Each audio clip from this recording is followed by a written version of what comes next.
अकेला चना भाड़ नहीं तोड़ सकता, पर अकेला बंदा पहाड़ तोड़ सकता है। एक बंदा अमेरिका से रूस गया, पुरानी मिसाइल्स के खरीदे खोखे ताकि उनसे कुछ ऐसा बना सके जो आज तक कोई नहीं बना पाया था। रॉकेट ज़मीन से उड़ने वाला नहीं, उड़कर फिर से ज़मीन पर आने वाला रॉकेट। ऐसा रॉकेट जो किसी ने सोचा भी नहीं होगा कि पॉसिबल होगा। अगर किसी ने सोचा होगा तो उसके पास ये आइडिया नहीं होगा कि कैसे रॉकेट को ज़मीन पर वापस उतारना है, और अगर किसी के पास में आइडिया भी होगा तो उसने किया नहीं होगा। लेकिन ये बंदा जो रॉकेट की ABCD भी नहीं जानता था, जिसने किसी भी कॉलेज में कोई रॉकेट इंजीनियर की डिग्री नहीं ली थी, वो बंदा ऐसा रॉकेट बनाने चला था कि उसके टाइम में रॉकेट बनाने वाली बड़ी बड़ी कंपनियों को भी नहीं पता था। ज़मीन पर वापस उतरने वाला रॉकेट लॉन्च तो कई साल से होते आए हैं। कोई रॉकेट को लैंड करके दिखाए तो उसे बोलेंगे रियल दुनिया का रियल आयरन मैन। इस बंदे से रूस वालों ने ज़रूरत से ज़्यादा पैसे मांगे, यहाँ तक कि कहा जाता है कि रूस में जिस बंदे की मीटिंग हुई थी, वहाँ की कमेटी के साथ में उस मीटिंग में उस बंदे को बहुत मजाक उड़ाया गया था। यहाँ तक कि ये भी कहा जाता है कि उसके मुंह पर थूका भी गया था, और इनको कहा गया कि तेरे पास पैसे तो है नहीं, और आ गया मिसाइल खरीदने। ये बंदा बिना डील पूरी किए वापस अपनी कंट्री आ गया, और उसी दिन से किताब उठा ली इस सवाल के जवाब में कि मैं क्यों नहीं बना सकता रॉकेट। मैं ऐसा रॉकेट बनाऊंगा जो कि बहुत कम खर्चे में अंतरिक्ष में जा सके, और इसके बाद ऐसा रॉकेट बनाऊंगा जो लॉन्च के साथ साथ ज़मीन पर वापस भी लैंड कर सके। बंदे ने एक के बाद एक किताबें पढ़ डाली और शुरू कर दिया अपना पहला प्रोजेक्ट। सन 2006 पहले लॉन्च के 37 सेकंड के अंदर ही लॉन्च के बाद रॉकेट वापस ज़मीन पर आकर गिर गया, और ये गिरना ऐसा था कि रॉकेट के टुकड़े टुकड़े हो गए। प्रोजेक्ट फेल हो गया। बंदा 4 साल से इस पर काम कर रहा था। 2002 से उसने काम शुरू किया था। 2006 में उसका पहला प्रोजेक्ट फेल हो गया। पैसे का बहुत नुकसान हो गया। बंदे ने फिर सवाल ढूंढने की कोशिश की, यार कहाँ कमी रह गई, रॉकेट लॉन्च क्यों नहीं हो पाया। 1 साल बाद फिर से रॉकेट लॉन्च किया, फिर से वही हुआ, मिशन फेल, रॉकेट क्रैश, पैसों का भारी नुकसान। फिर 1 साल बाद तीसरी कोशिश की और फिर वही हुआ, मिशन फेल, रॉकेट क्रैश और पैसों का भारी नुकसान। एक के बाद एक करके उसके 3 प्रोजेक्ट फेल हो गए। अब इस बंदे के पास में ना बड़ी मुश्किल से सिर्फ एक रॉकेट के जितने पैसे बचे थे, या उतने भी नहीं बचे थे कह लो। इतने अच्छे इंजीनियर थे ना इस बंदे के पास में, वो सब इन्हें छोड़कर वापस चले गए। लेकिन इस बंदे में इतना जुनून था, इतना होमवर्क इसने कर लिया था। अब इसने सोचा कि एक बार और ट्राई कर लेते हैं, लेकिन इसके पास में इतना पैसा नहीं था कि ये अच्छे इंजीनियर को हायर कर सके, और ये घटिया इंजीनियर को रखना नहीं चाह रहा था।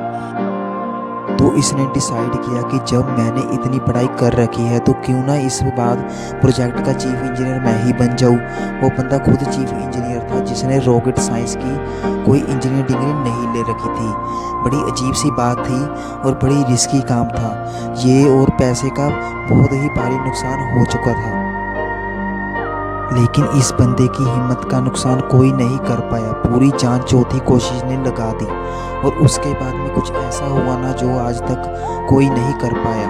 पूरी दुनिया ने एक नज़ारा देखा, दुनिया का सबसे कम बजट में उड़ने वाला रॉकेट सफलतापूर्वक लॉन्च हो गया था। साइंस की दुनिया में ऐसा करना पहली बार नहीं हुआ था, लेकिन इतने कम बजट में अंदर किसी रॉकेट को लॉन्च करना पहली बार हुआ था। ऐसा करके दिखाया उस बंदे ने जिसको कोई रॉकेट बनाना नहीं सिखाया। इस बंदे की कंपनी को दुनिया में स्पेस एक्स के नाम से जानती है, और इसके रॉकेट में इतनी जान है ना कि नासा ने भी अपने कई सैटेलाइट स्पेस एक्स के ज़रिए अंतरिक्ष में भेज दी है। जब इस बंदे के 3 फेल लॉन्च के बाद में चौथा लॉन्च सफल हुआ ना, तो सफल होते ही नासा वालों ने कहा कि मुझे ये तुम्हारा रॉकेट चाहिए। और सक्सेसफुल लॉन्च के बाद में डील पक्की भी हो गई, क्योंकि इसके पहले सैटेलाइट को लॉन्च करने से नासा का बहुत खर्चा होता था। लेकिन ये बंदा यहीं पर नहीं रुकने वाला था। बोला कि अब ऐसा रॉकेट बनाऊंगा जिसको बार बार यूज़ किया जा सके। आमतौर पर क्या होता है कि जब किसी सैटेलाइट को स्पेस में लॉन्च करा होता है तो वह सैटेलाइट अंतरिक्ष में लेकर के जाते हैं, साथ साथ में उसको कैरी करने वाला रॉकेट भी उसके साथ में चला जाता है।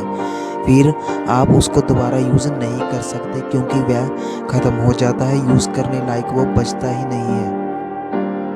यानी कि ये बंदा ऐसा रॉकेट बनाना चाहता था जो अंतरिक्ष में जा कर के अपना काम करके सुरक्षित ज़मीन पर वापस आ कर के लैंड हो जाए, ताकि उस रॉकेट में सिर्फ फ्यूल भरना पड़े और फिर वो वापस स्पेस में जाने के लिए तैयार हो जाए। जब इस बंदे ने 2011 में अनाउंस किया कि मैं लैंड करने वाला रॉकेट बनाना चाहता हूँ, तो काफ़ी लोगों ने इसकी मजाक भी बनाई। बड़े बड़े लोगों ने कहा कि ये फालतू का काम है, क्योंकि हवाई जहाज़ तो लैंड कर सकता है लेकिन रॉकेट को लैंड करवाना नामुमकिन है। लेकिन इस बंदे ने दिमाग में नामुमकिन नाम की कोई चीज़ भी नहीं थी। इसके दिमाग में केवल चीज़ थी कि मैं लैंड करने वाला रॉकेट ज़रूर बनाऊंगा, सबको गलत साबित करके बताऊंगा। बंदे ने अगले 4 साल तक दिन रात एक कर दी, बहुत सारे फेल रॉकेट वेस्ट कर दिए। आखिरकार 2015 में पूरी दुनिया ने फिर से एक बार इस तरह का नज़ारा देखा जो वो आज तक सिर्फ हॉलीवुड की फिल्मों में ही देखते थे। इस बंदे ने लैंड करने वाला रॉकेट बना दिया, असंभव को संभव कर दिया, और ये बंदा फिर नहीं रुका। उस अंतरिक्ष में जाने वाले सैटेलाइट कैरियर रॉकेट को इसने पानी पर तैरते प्लेटफॉर्म पर बड़ी ही एक्यूरेसी के साथ में लैंड करा के दिखाया। रॉकेट अंतरिक्ष में जाता है और सैटेलाइट को अर्थ के ऑर्बिट में छोड़कर 10-12 मिनट में वापस आकर अपनी जगह पर खड़ा हो जाता है। बंदे को अगर दुनिया का आयरन मैन नहीं बोलेंगे तो फिर किसको बोलेंगे और क्या बोलेंगे। ये वही बंदा था जो कि बचपन में इनकी किताबें पढ़ी डाली थी कि एक समय ऐसा आया कि इसके आसपास में किताबें कम पढ़ने लगी, लेकिन बंदे को पढ़ना था तो किताबें का स्टॉक ख़त्म होने के बाद में पूरा इंसाइक्लोपीडिया भी पढ़ डाला। ये बंदा आज दुनिया का सबसे अमीर इंसान बन चुका है। ये बंदा जिसका ये कहकर मजाक उड़ाया गया था कि तुम्हारे पास पैसा तो है नहीं और आगे मिसाइल खरीदने, आज इस बंदे की औकात इतनी बढ़ चुकी है ना कि वो वैसे कमेंट करने वालों को लाखों बंदों को खरीद सकता है। और ये सच है कि पैसा इंसान को खरीद लेता है। और ये बंदा अमीर क्यों ना बने, क्योंकि ये डिज़र्व करता है। एलोन मस्क नाम तो सुना होगा, इस नाम में जान है, क्योंकि इस नाम के पीछे जो बंद है ना उसके नॉलेज में ज्ञान है। कहानी यहीं पर ख़त्म नहीं होती।